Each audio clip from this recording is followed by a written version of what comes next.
ഇപ്രാവശ്യത്തെ ചൂട് കാരണം തിരുനാരായണപുരത്തെ സപ്താഹത്തിന് പോകാൻ വലിയ മടിയായിരുന്നു കേട്ടോ. പക്ഷേ കൃഷ്ണാവതാരം, രുക്മിണി സ്വയംവരം എന്നീ ദിവസങ്ങളിൽ വൈകുന്നേരമെങ്കിലും ഒന്ന് പോയിട്ട് വരാൻ മനസ്സ് തുടിക്കൂട്ടോ.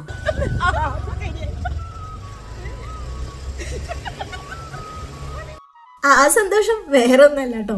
ഞങ്ങൾ ആദ്യമായിട്ടാ ഈ ഓടുന്ന വണ്ടിയിൽ ഇതുപോലെ സെൽഫി എടുത്തിട്ട് പോണത്. അത് സക്സസ് ആയതിന്റെ ഒരു വല്ലാത്ത സന്തോഷമാണ് കേട്ടോ. ഞങ്ങൾ അവിടെ ചെന്നപ്പോഴേക്കും രുക്മിണിയുടെ ഒരുക്കങ്ങളും രുക്മിണിയെ പിടിക്കുന്ന കുട്ടിയുടെ ഒരുക്കങ്ങളും ഒക്കെ കഴിഞ്ഞിട്ടുണ്ട് കേട്ടോ. രുക്മിണി സ്വയംവരം കഴിഞ്ഞിട്ട് കളിക്കാനുള്ള ഡാൻസിന്റെ പ്രാക്ടീസും നടക്കുന്നു.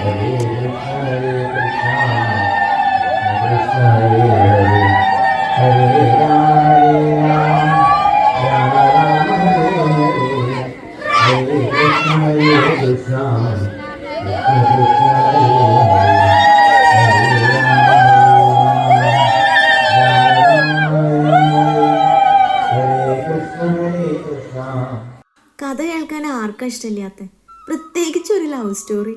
യജ്ഞാചാര്യനാണെങ്കിൽ ഗംഭീരമായിട്ട് ഹാസ്യ രൂപത്തിൽ അങ്ങോട്ട് അവതരിപ്പിക്കുകയും ചെയ്യാം. അപ്പൊ പിന്നെ ചോദിക്കണ്ടല്ലേ, എല്ലാവർക്കും അറിയണത് തന്നെയാണ് രുക്മിണി സ്വയംവരം. അറിയാത്തവർക്കായിട്ട് ജസ്റ്റ് ഒന്ന് പറയാം. രുക്മിണി കൃഷ്ണനെ സ്നേഹിച്ചിരുന്നു. പക്ഷെ സഹോദരൻ രുക്മി ശിശുപാലനുമായി വിവാഹം കഴിപ്പിക്കാൻ തീരുമാനിച്ചു. ഇത് കേട്ട് രുക്മിണി ശ്രീകൃഷ്ണനോട് ഒരു രഹസ്യ സന്ദേശമായി. രക്ഷിക്കണമെന്ന് മാത്രമല്ല, അതിമനോഹരമായ ഒരു പോയറ്റിക് ലവ് ലെറ്റർ. ആ സന്ദേശത്തിന്റെ വർണ്ണന അത് ആചാര്യയിൽ നിന്ന് തന്നെ ശരിക്കും കേൾക്കേണ്ടത് തന്നെയാണ് കേട്ടോ. പിന്നെ ഉണ്ടായത് ഞാൻ പറയണ്ടല്ലോ, സ്വയംവരത്തിന്റെ ദിവസം കൃഷ്ണൻ എത്തി രുക്മിണിയെ അപഹരിച്ചു. സങ്കീർത്തനം ഗോവിന്ദ ഗോവിന്ദ നാരായണ ഹരേ നാരായണ ഹരേ നാരായണ ഹരേ നാരായണ ഹരേ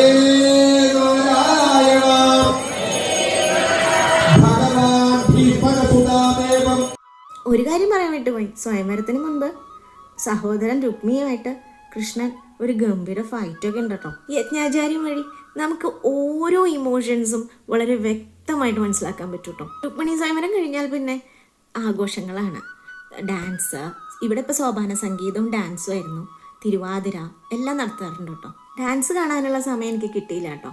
സമ്മർ ക്യാമ്പ് കഴിഞ്ഞ് കുഞ്ഞുവിനെ കൊണ്ടുവരാനുള്ള സമയമായിട്ടുണ്ടായി. പിന്നീട് ഒരു പറയം നിറച്ച് ഞങ്ങൾ അവിടെ നിന്ന് പുറപ്പെട്ടു. അപ്പോൾ ഇന്നത്തേക്ക് ഇത്രയേ ഉള്ളൂ. എല്ലാവരും സന്തോഷമായിട്ടിരിക്കുക, ജീവിതം മാക്സിമം എൻജോയ് ചെയ്യും.